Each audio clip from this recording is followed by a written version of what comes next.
नमस्कार, एक बार फिर से स्वागत है आप सभी का हमारे YouTube चैनल पर। दोस्तों, जो हमारी सीरीज चल रही है क्लास 10 इंग्लिश ग्रामर की, उस सीरीज में हमने 3 चैप्टर्स डिस्कस कर लिए। 3 चैप्टर्स की डिटेल स्टडी हमने कर ली है।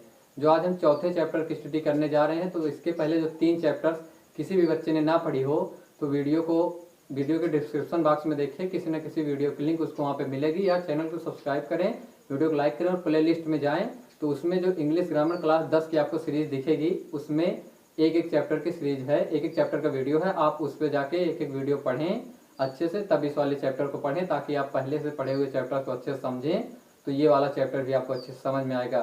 तो आज का जो हमारा टॉपिक जिसे हम पढ़ने जा रहे हैं वह हमारा है प्राइमरी ऑक्सिलरीज। कौन सा चैप्टर है? Chapter number 4, primary auxiliaries. कौन कौन सी? B, have, do. कौन कौन सी प्राइमरी ऑक्सिलरीज है हमारी? Be, have, do. 3 primary auxiliaries होती हैं जिन्हें हम मुख्यतः आज पढ़ेंगे, जिन्हें हम जानते हैं कौन कौन सी होती हैं, जिसमें से हमारी होती है बी, हैव और डू।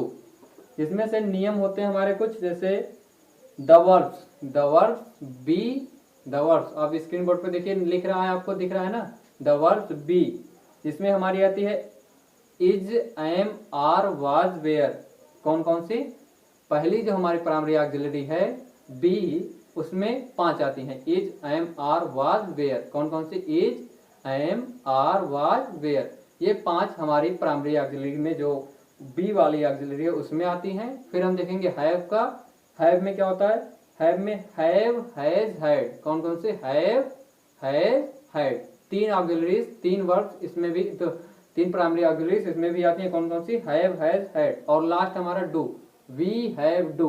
डू में हमारा है डू, डज, डिड। इसमें भी 3 है। कौन कौन सी? Do, does, did. तो आज हम इन्हीं के बारे में बात करेंगे। इनमें नियम यह है कि जब verbs be, have, do, be में is, am, are, was, were, have में हैज, हैव, हैड और डू में डू, डिड, डज, जब मुख्य क्रिया के साथ प्रयोग होकर टेंस, पैसिव फॉर्म्स और क्वेश्चन या निगेटिव्स का निर्माण करते हैं, तब ऑक्सिलरी वर्ब्स कहलाते हैं। क्या कहलाते हैं तब? Auxiliary verb. अब हम देखेंगे बी ऑक्सिलरी वर्ब के प्रयोग। किसके? बी के। कौन कौन से ऑक्सिलरी वर्ब के प्रयोग देखेंगे हम लोग? बी ऑक्सिलरी वर्ब के प्रयोग। तो चलिए शुरू करते हैं वीडियो को। वीडियो आपको अच्छी लगेगी तो लाइक करेंगे, कमेंट करके बताएंगे वीडियो कैसी लगी, और चैनल को जरूर सब्सक्राइब कर लेंगे, ताकि सभी चैप्टर्स या आने वाली जो भी इंग्लिश की वीडियोस हों अच्छे अच्छे टॉपिक्स के, वो सब आपको मौके पर तुरंत प्राप्त हो जाए और आप अच्छे से अध्ययन कर सकें। ठीक है, तो आज हम वीडियो में इसी के बारे में बात करें। चलिए वीडियो शुरू करते हैं। वीडियो अच्छी लगेगी तो लाइक जरूर करेंगे। ठीक, तो शुरू करेंगे हम। पहले किसका प्रयोग पढ़ेंगे? बी का। किसका प्रयोग पढ़ेंगे? बी का। प्राइमरी ऑक्सिलरी बी का प्रयोग हम लोग पढ़ेंगे। इसमें कौन कौन से आते हैं? इसमें आते हैं हमारे is, am, are, was, were, ETC. इतनी प्राइमरी ऑक्सिलरीज हमारी इसमें आती हैं। कौन कौन सी? Is, am, are, was, were आदि। बी में ये 5 पोर्शन है, हमारे 5 हैं। इनमें हम इसका प्रयोग देखेंगे, जैसे एग्जाम्पल के तौर पे, हम इसका प्रयोग देख लेंगे। क्या देखेंगे हम? एग्जाम्पल में क्या हम देख रहे हैं यहाँ पे? I am reading a book. क्या कर रहा है? I am reading a book. मैं एक किताब पढ़ रहा हूँ। I am reading a book. मैं एक किताब पढ़ रहा हूँ। तो यहाँ पे किसका, कौन सी ऑक्सिलरी का प्रयोग हुआ है? प्राइमरी ऑक्सिलरी बी का प्रयोग हुआ है, जिसके अंतर्गत एम आता है। एम का प्रयोग यहाँ पे हुआ है। हम एक और देखेंगे, she was writing a letter. She was writing a letter. वह एक पत्र लिख रही है। यहाँ पे कौन सी ऑक्सिलरी का प्रयोग हुआ है? वाज का। देखो बी में कौन कौन सी आती हैं? Is, am, are, was, were. तो यहाँ पे किसका होगा? She was writing a letter. तो कौन सी प्राइमरी ऑक्सिलरी का यहाँ पे प्रयोग हुआ है? बी का। ठीक, हम अगला देखेंगे।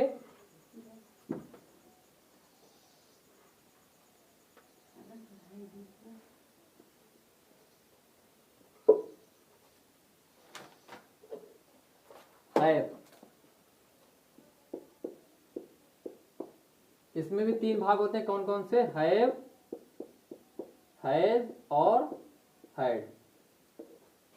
इनमें हम इन्हीं तीनों के बारे में बात करते हैं। इसमें 3 प्राइमरी ऑक्सिलरीज होती हैं, हैव, हैज और हैड। इनका प्रयोग हम देखेंगे, एग्जांपल से समझेंगे। हम हैव की बात कर रहे थे। हैव देखेंगे, हैव में हमारे तीन पोर्शन आते हैं, हैव, हैज और हैड। तीन से कौन कौन से? हैव, हैज और हैड। हैव, हैज, हैड, ठीक है। तो हम इन तीनों का प्रयोग करके देखेंगे एग्जाम्पल के तौर पे। इसमें छोटा सा वो है कि हैव, हैज, हैड का प्रयोग जो है वो परफेक्ट टेंस के लिए किया जाता है। किसके लिए? परफेक्ट टेंस के लिए। ये जो सभी सेंटेंसेस हैं इसका प्रयोग हम परफेक्ट टेंस के लिए करते हैं। जैसे he has writing a letter, he has क्या कर रहा है? वो एक पत्र लिख रहा है। तो हमें आप लिखेंगे he has written a letter, ठीक है। ये इसका प्रयोग किसमें हुआ है? प्रेजेंट परफेक्ट टेंस में। किसमें? प्रेजेंट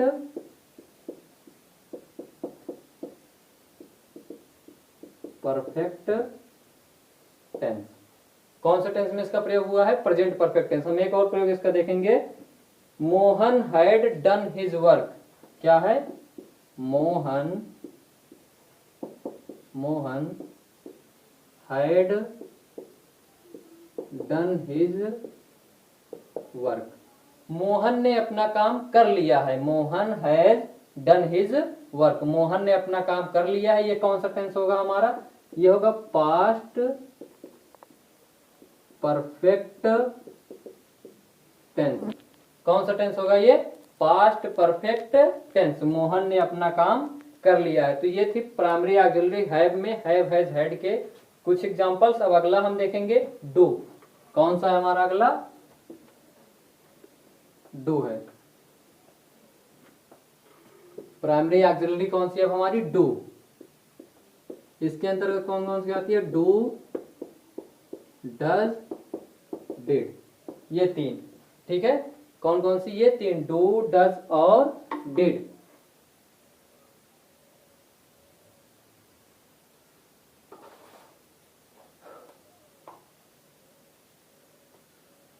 देखो गर्मी बहुत है, क्या करें।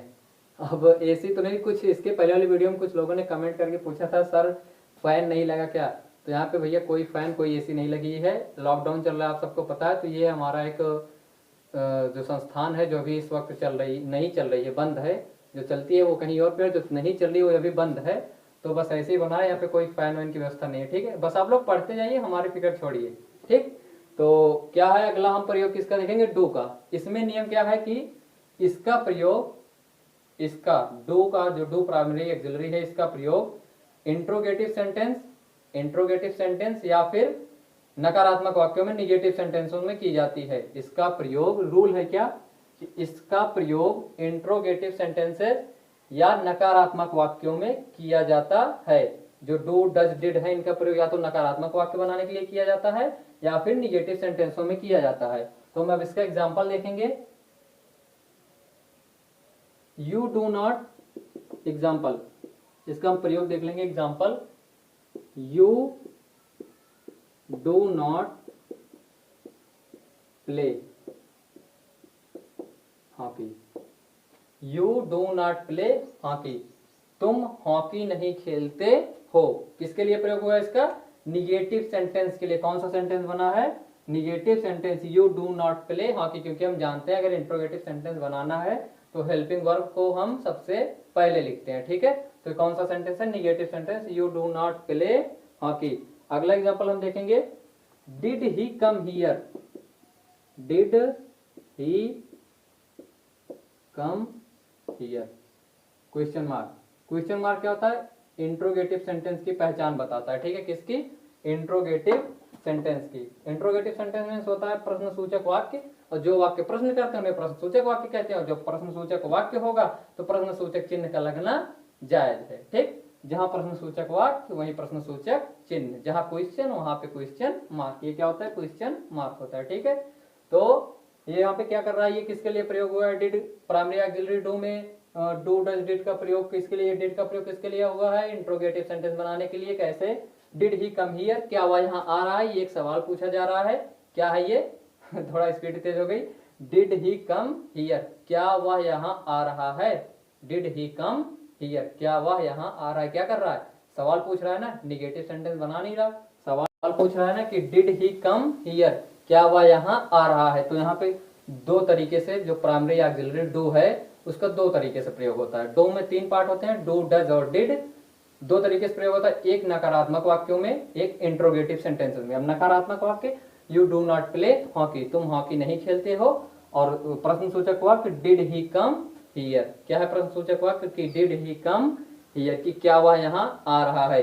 तो इन दोनों में होगा, थोड़ा सा एक नोट है, हम देखेंगे इन वाक्यों में डू तथा डज, इन वाक्यों में डू तथा डज का प्रयोग प्रेजेंट इंडेफिनिट टेंस तथा डिड का प्रयोग पास्ट इंडेफिनिट टेंस में किया जाता है। जैसा हम सब जानते हैं इन वाक्यों में जो है डू तथा डज का प्रयोग प्रेजेंट इंडेफिनिट टेंस में तथा पास्ट इंडेफिनिट टेंस की हेल्पिंग वर्ब ही है डिड, तो इसका प्रयोग किसमें किया जाता है, पास्ट इंडेफिनिट टेंस में किया जाता है। तो ये थी आज की वीडियो, ये था आज का चैप्टर में कोई किसी को लग रहा है छोटे चैप्टर में सब कुछ कवर कर दिया, तो जी हाँ सब कुछ कवर हो चुका है। प्राइमरी ऑक्सिलरी हम पढ़ रहे थे, उसके तीन प्राइमरी ऑक्सिलरीज होती हैं, बी, हैव, डू। बी को हमने डिस्कस किया, बी के 5 ऑक्सिलरीज होती हैं, is, am, are, was, were. उसके बाद हमने हैव को डिस्कस किया, उसमें भी तीन होती हैं, हैज, हैव, हैड। और उसके बाद हमने डू को देखा, डू में तीन होती हैं, डू, डज, डिड। इसमें से डू क्या कहते हैं, इनका जो डू वाली प्राइमरी ऑक्सिलरी है इसका प्रयोग या तो नकारात्मक वाक्य बनाने के लिए होता है और या फिर प्रश्नसूचक वाक्य बनाने के लिए होता है। जिसमें से डू डज का प्रयोग प्रेजेंट इंडेफिनिट टेंस में, डिड का प्रयोग पास्ट इंडेफिनिट टेंस में किया जाता है। बस सिंपल सी। तो यार ये था आज का हमारा चैप्टर। फिर भी अगर किसी बच्चे को कुछ ऐसा लग रहा हो कि छूटा है, कुछ समझ नहीं आया, कोई पॉइंट डिस्कस हो, कोई गलती हुई हो, कोई भी बात हुई हो, तो उसके लिए क्षमा चाहते हैं और वो हमें कमेंट करके बताएंगे कि क्या गलती है सर, क्या मतलब क्या समझ नहीं आया, क्या छूटा हुआ है। अगर कोई मिस्टेक है तो भी बताएंगे, ठीक है। आप सबका सहयोग पाने के लिए बहुत बहुत धन्यवाद और हमारे साथ ऐसे ही बने रहें। वीडियो को लाइक करें, शेयर करें, कमेंट करके जरूर बताएं कि वीडियो सही है, कैसी लगी, कैसे नहीं लगी, ठीक है। धन्यवाद।